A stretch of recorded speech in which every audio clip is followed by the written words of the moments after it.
अब हम डिस्कस करते हैं बहुत ही interesting topic electric generator.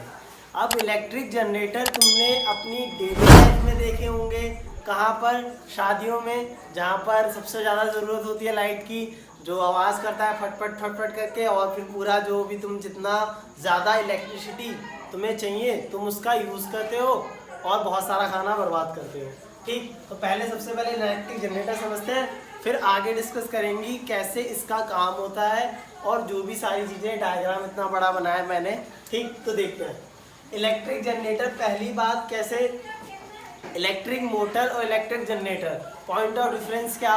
Electric motor में तुम इलेक्ट्रिकल एनर्जी को कन्वर्ट कर रहे थे मैकेनिकल एनर्जी में। कैसे? तुमने यहाँ पर क्या है, बैटरी लगाई थी और उस बैटरी से तुम करंट निकाल के घुमा रहे थे, तो तुमने देखा कि भाई उसमें फोर्स लग रहा है, और लेफ्ट हैंड रूल से तुमने ऐसे ऐसे करके समझ में आई बात कि अगर करंट ऐसे जा रहा है तो तुमने देखा मोशन ऊपर हो रहा है फिर डाउन हो रहा है, देन वो घूमता जा रहा है जब तक कि मैग्नेटिक फील्ड लग रहा है एंड उसके अंदर करंट फ्लो हो रहा है। तो उस केस में हमने इलेक्ट्रिकल एनर्जी को मैकेनिकल एनर्जी में कन्वर्ट करा था। इलेक्ट्रिक जनरेटर के केस में हम मैकेनिकल एनर्जी को इलेक्ट्रिकल एनर्जी में कन्वर्ट कर रहे हैं। तो सबसे पहली बात तुम्हें ये समझ में आ जानी चाहिए कि हम मैकेनिकल एनर्जी को इलेक्ट्रिकल एनर्जी में कन्वर्ट करेंगे। यहाँ पर कि जो चीज़ रोटेट कर रही है मेरी कॉइल, चाहे वो कोई एक्सल से घुमा रहे हो या हम खुद अपना मस्कुलर फोर्स यूज़ कर रहे हो या कोई भी हम अलग इक्विपमेंट यूज़ कर रहे हैं, उसको जब रोटेट कर रहे हैं कॉइल को, तो हम करंट इंड्यूस करा रहे हैं। ठीक, अब इसका प्रिंसिपल किस बेस पर है? Electromagnetic induction. क्यों? क्योंकि मैंने जब कॉइल रोटेट कराई तो मूवमेंट ऑफ कंडक्टर, पहली बात मूवमेंट ऑफ कंडक्टर थंब से रिप्रेजेंट होता है, और मैग्नेटिक फील्ड, देन तुमने ये मिडिल फिंगर समझी इंड्यूस करंट। ठीक, तो तुम मूवमेंट करा रहे हो कंडक्टर की। इलेक्ट्रोमैग्नेटिक इंडक्शन में यही समझा था ना, बाहर मैग्नेट ला रहे थे, क्या कॉइल आसपास ला रहे थे, मैग्नेटिक फील्ड चेंज हो रहा था, उससे करंट इंड्यूस हो रहा था। सेम चीज़ यहाँ पर भी होगी। तो इलेक्ट्रोमैग्नेटिक इंडक्शन का प्रिंसिपल पे बेस्ड है कि हम या तो उस कंडक्टर की चेंज करेंगे पोजीशन या मैग्नेटिक फील्ड चेंज करेंगे, कैसे भी करके हमें इंड्यूस कराना है करंट, देन हम जनरेट कर पाएंगे इलेक्ट्रिसिटी। ठीक, पार्ट्स ऑफ इलेक्ट्रिक जनरेटर। ठीक, तो ये इस किसी भी जो हमारे पास चार मेन टाइप के पार्ट होते हैं एक इलेक्ट्रिक जनरेटर में। ठीक, पहली बात होती है आर्मेचर। आर्मेचर क्या? कि एक कॉइल है जिसमें बहुत ही ज़्यादा नंबर के कॉपर टर्न है सॉफ्ट आयरन कोर पे। ठीक, जैसे एक कॉइल हो गई, उसमें बहुत सारे कॉपर टर्न हो। हमने समझा था जब हम इलेक्ट्रिक मोटर डिस्कस कर रहे थे कि अगर हमें कोई हार्ड या बहुत स्ट्रॉन्ग मैग्नेट बनानी है तो हमने आर्मेचर पढ़ा था। नहीं पढ़ा तो लेक्चर में जाओ, पुराने लेक्चर में इलेक्ट्रिक मोटर वाले में, उसमें दिख जाएगा। ठीक, फील्ड मैग्नेट क्या? ये पावरफुल मैग्नेट होती है जो कि यूनिफॉर्म मैग्नेटिक फील्ड जनरेट कर रही है। क्या ये तुम्हें नॉर्थ साउथ की जो मैग्नेटिक फील्ड दिख रही है वही सेम जो है इलेक्ट्रिक मोटर वाली होगी। ठीक, slip rings, commutator full rings whose coil ends are in contact. ठीक, अब ये स्लिप रिंग्स क्या है? R1 and R2। ठीक, अब यहाँ पर तुम बात समझो कि अगर तुमने इलेक्ट्रिक मोटर समझ लिया है तो वहाँ पर हमने नाम लिखा था स्प्लिट रिंग, सही बात है, और यहाँ पर है ये स्लिप रिंग। तो स्प्लिट माने होता है टूटना, तो स्प्लिट रिंग तुमने देखा था कुछ ऐसे शेप की थी, बीच में टूटा हुआ था और यहाँ ब्रशेस लगे थे, है ना, कुछ याद आ रहा हो तो, एंड देन वो घूम के ऐसे हो गई थी। लेकिन यहाँ पर जो स्लिप रिंग्स है वो पूरी एकदम ऐसा फुल है। ठीक है, फुल रिंग्स है, फुल रिंग्स है मतलब ऐसे पूरी चेंज है, और एक ब्रश पी और एक ब्रश क्यू इनसे अलग अलग अटैच है, और कॉइल का आखिरी एंड यहाँ से और इसका आखिरी एंड यहाँ से जो है जुड़ा हुआ है स्लिप रिंग से। ठीक, ब्रशेस क्या है? Stationary metallic carbon brushes. अब ये ब्रशेस का काम क्या है? सिर्फ जो कॉइल के एंड्स है उनको रोक के रखना, क्योंकि स्लिप रिंग्स घूमेंगी तो मेरा जो है ये कॉइल घूमेगी। कॉइल घूमने से मूवमेंट ऑफ कंडक्टर हो रहा है, मैग्नेटिक फील्ड तो सेम है, यूनिफॉर्म मैग्नेटिक फील्ड है। हम किसको घुमा रहे हैं?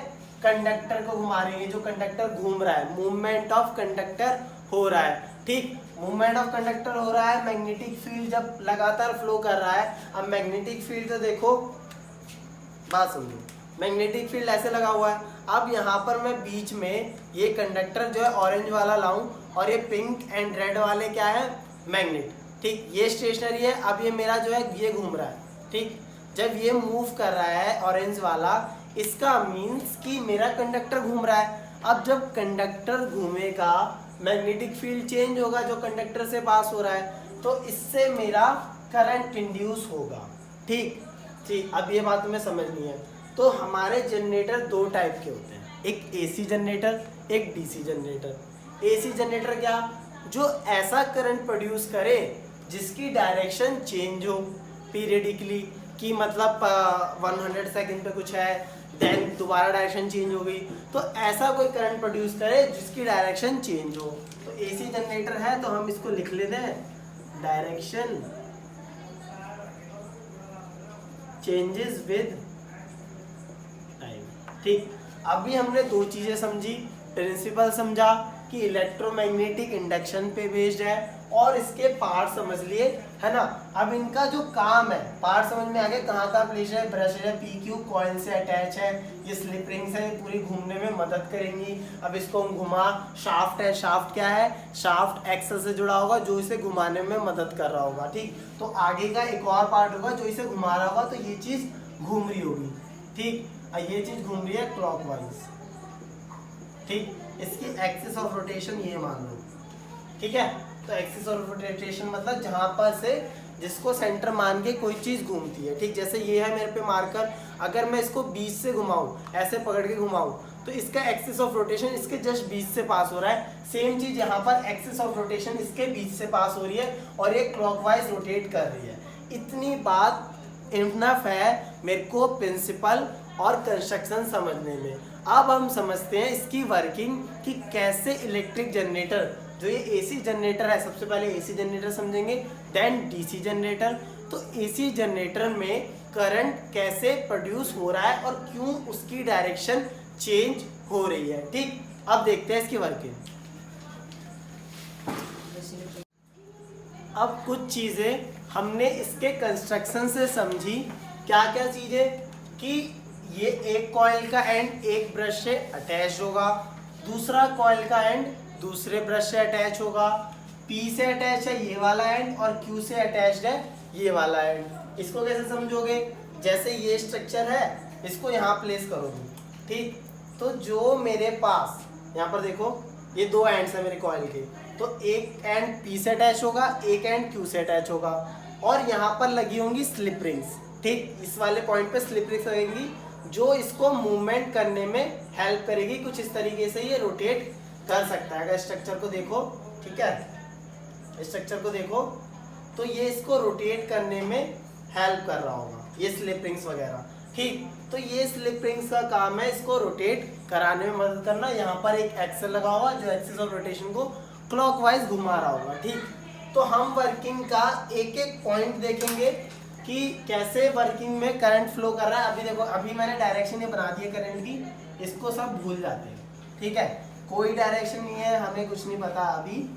सिर्फ अभी हम क्या देखते हैं कि जब कॉइल रोटेट करेगी क्लॉकवाइज, ठीक, यानी कि ये तुम्हारी AB होगी, ये CD होगी, तो ये रोटेट करेगी ऐसे। ठीक है, तो पहला पॉइंट हम लिखते हैं,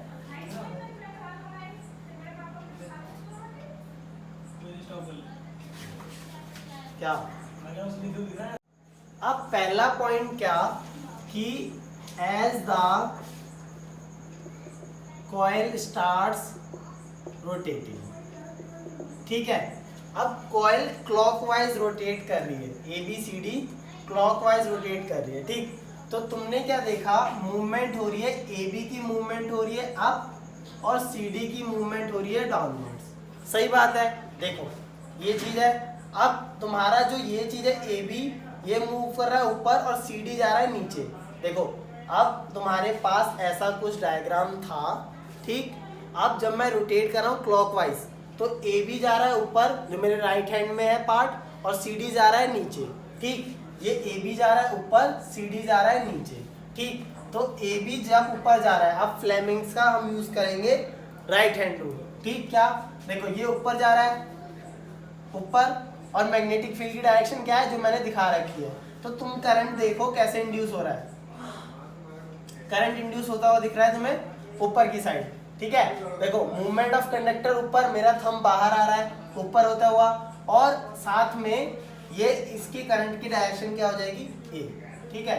अब ये डायग्राम में 3D समझो कि मूवमेंट ऑफ कंडक्टर ऊपर हो रही है तो थंब बाहर आ गया, मैग्नेटिक फील्ड की डायरेक्शन 4 फिंगर देखो ये वाली जो है ऐसे रिप्रेजेंट कर रही है, तो तुम्हें इंड्यूस करंट की डायरेक्शन क्या दिख रही है ऊपर, यानी कि ये, तो ये तुम्हारा आई आ गया, ठीक। अब इसमें हम समझते हैं इससे, ठीक है। ये मेरे पास कॉइल थी, ठीक, ये ए बी है, A B. So A B में तुम देखो कि ये ऊपर आ रहा है, यानी कि इसकी डायरेक्शन क्या है ऊपर ऐसे। अब देखो यहाँ पे समझो ए बी ऐसे थी, ठीक।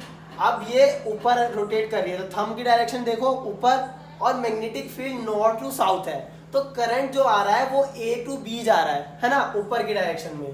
तो करंट जा रहा है ए टू बी, है ना। और जब ये चीज नीचे जा रही होगी तो डायग्राम समझो, अब जब डायरेक्शन नीचे है, मूवमेंट नीचे हो रहा है, मैग्नेटिक फील्ड तो ऐसे रहेगा, तो तुम करंट की डायरेक्शन देखो नीचे आ रही है, यानी कि सी डी की डायरेक्शन होगी ये, तो करंट जा रहा होगा सी टू डी। अब पूरी कॉइल में समझो ए बी, बी से करंट गया सी, सी से गया डी, ठीक है। तुमने समझा ए टू बी होगा और सी टू डी होगा। ये बात फ्लेमिंग्स के राइट हैंड रूल से समझ आती है कि ए टू बी करंट जाएगा और सी टू डी जाएगा। तो वही चीज कि ए टू बी गया सी टू डी गया, तो अगर मैं पूरे कॉइल में देखूं तो ए बी सी डी, है ना, तो यहाँ पे बी टू सी जा रहा होगा, देन डी, तो करंट की डायरेक्शन आ गई ए बी सी डी, है ना। अब रोटेटिंग कैसे कर रही है, क्लॉकवाइज, ये इंपॉर्टेंट चीज है कि हमारी कॉइल एक्सिल क्लॉकवाइज रोटेट कर रही है। अब देखो जब करंट की direction A B C D थी तो करंट R1 से निकल के इसमें जाएगा, करंट की डायरेक्शन ये आ गई, और फिर यहाँ से मूव करके गैल्वेनोमीटर में डिफ्लेक्शन आएगा, करंट की प्रेजेंस का हमें पता चलेगा, ठीक। करंट की प्रेजेंस का हमें पता कैसे चलेगा कि करंट ए टू बी आया, देन सी टू डी था, तो यानी कि बी सी से पास कर रहा होगा, ए टू बी में जनरेट हुआ, देन बी टू सी में, देन सी टू डी, है ना, और डी से जब पास होके यहाँ पे आया, देन गैल्वेनोमीटर में डिफ्लेक्शन आएगा, वो डिटेक्ट करेगा प्रेजेंस ऑफ करंट को, ठीक। तो ये केस कब तक होगा, जब तक मेरा डायरेक्शन, अभी डायरेक्शन ऐसे थी, जब अब डायरेक्शन होगी ऐसे, ठीक है, क्लॉकवाइज रोटेट कर रहा है, अब देखो डायरेक्शन होगी ऐसे, ठीक। अब डायरेक्शन ऐसे होगी, अब जब क्लॉकवाइज और रोटेशन होगा, ठीक, तो आफ्टर हाफ रोटेशन, ठीक है। डायग्राम से समझो कि पहले तुम्हारे पास डायग्राम था ये ए बी सी डी, अब तुम्हारे पास डायग्राम देखो ए बी ऊपर गया और सी डी नीचे आया, यानी कि अब डायग्राम कुछ ऐसा बन रहा होगा, अब सी डी नीचे होगा और ए बी ऐसे होगा। हाँ, तो मैं कह रहा था कि जब रोटेशन क्लॉकवाइज हुआ तो क्लॉकवाइज रोटेशन में ये मेरा अप डाउन मूव कर रहा था और ये डाउन मूव कर रहा था, तो अप मूव करने से बाहर आ रहा है मैग्नेटिक फील्ड, ये करंट की डायरेक्शन ये थी, ठीक। और जब ये डाउन मूव कर रहा था, यानी कि कुछ अंदर पोजीशन में मैग्नेटिक फील्ड की है, तो इंड्यूस करंट देखो तुम मेरे को नीचे आ रहा है, यानी कि सी टू डी, और सी टू डी मूव करने से डायरेक्शन ऑफ करंट यहाँ से घूम के यहाँ पे आई, डायरेक्शन करंट नीचे, मैग्नेटिक फील्ड में इसमें गैल्वेनोमीटर में डिफ्लेक्शन हुआ, और ये करंट ऊपर जाके ई से पास होके क्लॉकवाइज रोटेशन हो रही है, तो ए बी सी डी तुम्हें करंट की क्या है डायरेक्शन दिखी, डायरेक्शन ऑफ करंट, ठीक। अब यहाँ इसके बाद जब हाफ रोटेशन हो जाता है, हाफ रोटेशन का मतलब कि अगर तुम्हें ये कॉइल क्लियर दिख रही है ना, तो ये कॉइल जैसे मैंने रेक्टेंगुलर शेप बनाया है, ये कॉइल दिख रही है, तो इस कॉइल को ऐसे समझो कि अभी ये ऐसे प्लेन में थी, अब हाफ रोटेशन के टाइम ये ए बी तुम्हारा ऊपर जा रहा है, तो ये ए बी है तुम्हारे पास और ये सी डी, तो ये ऐसे रोटेशन हो गई, हाफ रोटेशन में ऐसे प्लेन पे आ गई, ठीक। तो ए बी ऊपर है इस टाइम और सी डी नीचे है। अब क्योंकि क्लॉकवाइज रोटेशन हो रहा है तो ऐसे मूव करेगी, तो तुम्हारी जो CD है नीचे वो आएगी अब ऊपर, ठीक, और AB जाएगी नीचे। तो जब CD ऊपर आएगी यानी कि अब डायरेक्शन समझो कि जब हाफ रोटेशन हो गया तो कुछ पहले था ऐसे ABCD, ठीक, तो तुम्हें डायरेक्शन ऑफ करंट ऐसे दिख रही थी और ये ऐसे रोटेट कर रहा है। अब मैंने कहा कि ये CD ऐसे रोटेट हो गया यानी कि कुछ ऐसा अब डायग्राम होगा, CD नीचे होगा और AB होगा ऊपर, ठीक है। अब CD ऊपर मूव कर रहा है और AB नीचे, है ना। देखो पहले ऐसा था, ये AB ये CD, क्लॉकवाइज रोटेशन हुआ, अब ये ऊपर आ गया AB और CD नीचे। अब दोबारा जब रोटेशन हो रहा है क्योंकि क्लॉकवाइज हो रहा है, कंटिन्यूसली होगा, तो तुम्हारा जो नीचे गया था CD, ये चीज़ जो तुम्हारी CD थी अब ये ऊपर आएगी। अब देखो तुम्हारे सामने करके समझा रहा हूँ, समझो। पहले तुम्हारे पास ऐसा था कुछ ABCD, ठीक, AB देखो तुम ऊपर मूव कर रहा है और CD नीचे, तो AB आ गया ऊपर, CD नीचे। अब दोबारा जब रोटेशन होगा तो CD ऊपर आ रहा है और AB नीचे जा रहा है, यानी कि CD ऊपर आ रहा है और AB नीचे जा रहा है। तो CD की डायरेक्शन ये, ठीक, मैग्नेटिक फील्ड की डायरेक्शन ये, और करंट की डायरेक्शन तुम देखो कहाँ जा रही है, ऐसे, यानी कि करंट तुम्हारा जा रहा है D to C, ठीक। अब यहाँ पे क्या होगा, करंट अब CD क्या है, ऊपर जा रहा है, ठीक है। तो पूरा सर्किट तुम हटा दो जो तुमने समझा था कि भाई हाफ रोटेशन तक तो ऐसे क्लॉकवाइज रोटेशन में करंट जा रहा था ABCD, ठीक। अब ऐसा कुछ नहीं हो रहा क्योंकि अब CD जा रहा है ऊपर और AB जा रहा है नीचे। CD ऊपर जा रहा है, ठीक, यानी कि ऐसे, और करंट की डायरेक्शन देखो तुम, करंट मेरा देख रहे हो D to C, यानी कि अब करंट की डायरेक्शन होगी ये D to C। यहाँ पे करंट ऐसे होगा। AB वाले केस में देखो अब ये जा रहा है नीचे, यानी कि इसके अंदर तुम देख रहे होगे मेरी डायरेक्शन ऐसे आ रही है ना। इंड्यूस करंट मेरी मिडिल फिंगर B2A, तो ये आ गई मेरी B2A। सो इसमें करंट की डायरेक्शन होगी B2A। तो तुम देख रहे हो DCBA, अब यहाँ पर करंट आ गया DCBA, करंट की डायरेक्शन आ गई DCBA, है ना। समझ में आ रही है बात। और जब DCBA आ गई तो यहाँ पे करंट फ्लो करेगा, यहाँ पर नीचे आ रहा होगा, यहाँ पर भी अब डिफ्लेक्शन होगा गैल्वेनोमीटर में अपोजिट साइड में। पहले देखो करंट ऐसे आ रहा था तो डिफ्लेक्शन ऐसे हुआ, अब डिफ्लेक्शन हो जाएगा इस साइड, ठीक है। अब इसमें करंट जा रहा है ऊपर, पहले करंट आ रहा था, अब करंट यहाँ से जा रहा है और यहाँ से आ रहा है। तो एरोज पूरे चेंज हो गए। वीडियो को जस्ट 10 सेकंड पीछे ले जाना, डायग्राम देखना और अब डायग्राम देखना, तो तुम्हें डायरेक्शन ऑफ करंट पहले ABCD थी, अब DCBA है, यानी कि direction of current is reverse. और वो रिवर्स किसके वजह से हुई, क्योंकि मूवमेंट जो कॉइल की हो रही है वो क्लॉकवाइज हो रही है। हाफ रोटेशन पे जो AB जा रही थी ऊपर, अब वो AB नीचे आ रही है और CD ऊपर जा रही है, तो मतलब मूवमेंट ऑफ कंडक्टर ही उल्टा हो गया, तो करंट भी तुम्हारा उल्टा इंड्यूस होगा, ठीक, इंड्यूस करंट की। अब क्योंकि डायरेक्शन इसकी अलग अलग है और अल्टरनेटिंग करंट हमने समझ लिया था जिसकी डायरेक्शन जो है रिवर्स करे एक टाइम बाद, है ना।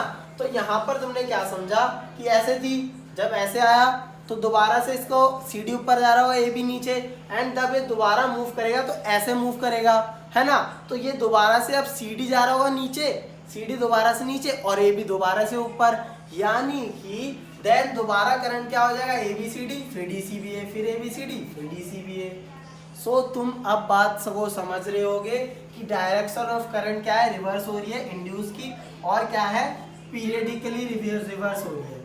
जैसे जैसे नीचे जा रहे हैं वो ऊपरी करंट जो है, जब हमारा C2D जा रहा है, CD नीचे जा रहा है और AB ऊपर जा रहा है तो ABCD करंट, और जब CD ऊपर जा रहा है और AB नीचे जा रहा है तो डायरेक्शन DCBA। तो डायरेक्शन अल्टरनेट हो रही है, चेंज हो रही है, पहले ABCD अब DCBA, ठीक। यही कंसेप्ट तुम्हारा अल्टरनेटिंग करंट है, ठीक। अब जो जनरेटर अल्टरनेटिंग करंट को प्रोड्यूस करता है उसको हम बोलते हैं AC generator.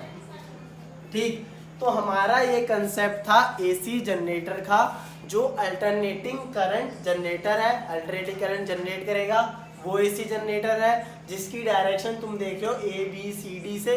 B C B ए थी पहले, ए बी सी डी थी पहले, देन डी सी बी ए हो गई। अब दोबारा जब हाफ रोटेशन होगा, ए बी जब ऊपर जा रहा होगा और सी डी नीचे, देन तुम्हारा हो रहा होगा जो है करंट रिवर्स हो रहा है। तो इस कंसेप्ट में जनरेटर में तुम मैकेनिकल एनर्जी का यूज करके, क्योंकि जिस शाफ्ट से तुम इसे घुमा रहे हो उससे इलेक्ट्रिकल एनर्जी करंट इंड्यूस हो रहा है और उसकी डायरेक्शन क्या लगातार चेंज हो रही है। अब नेक्स्ट लेक्चर में हम डिस्कस करेंगे कि जब डायरेक्ट करंट या डीसी जनरेटर प्रोड्यूस कराना है तो हम स्लिप रिंग्स, इसकी जगह स्प्लिट रिंग्स यूज करेंगे। कुछ मोटर जैसा डायग्राम होने वाला है। तब तक तुम इस जो ये टॉपिक है पूरा बुक में एनसीईआरटी में अच्छे से दे रखा है, लेकिन अगर तुम इमेजिन नहीं कर पाते हो तो वीडियो को देखो और जो कुछ ऐसे स्ट्रक्चर हैं उनको बना के समझो कि हाँ ये चीज़ ये वाली साइड ऊपर जा रही है, ये वाली नीचे जा रही है और क्लॉकवाइज रोटेशन हो रहा है, देन उसके बाद वो दोबारा से नीचे जा रही है। तो करंट की डायरेक्शन जो है ए बी सी डी से डी सी बी ए, फिर डी सी बी ए से A B C D, current की डायरेक्शन चेंज हो रही है, अल्टरनेटिंग करंट है, तो वो मेरा अल्टरनेटिंग करंट जनरेटर होगा जो ऐसा करंट जनरेट कर रहा है, क्योंकि पी और क्यू एज इट इज रखे हुए हैं। तो ये पूरा कंसेप्ट था, इलेक्ट्रोमैग्नेटिक इंडक्शन का प्रिंसिपल है। अब नेक्स्ट लेक्चर में डीसी जनरेटर देखेंगे। वीडियो को लाइक शेयर और सब्सक्राइब कर देना। Thank you.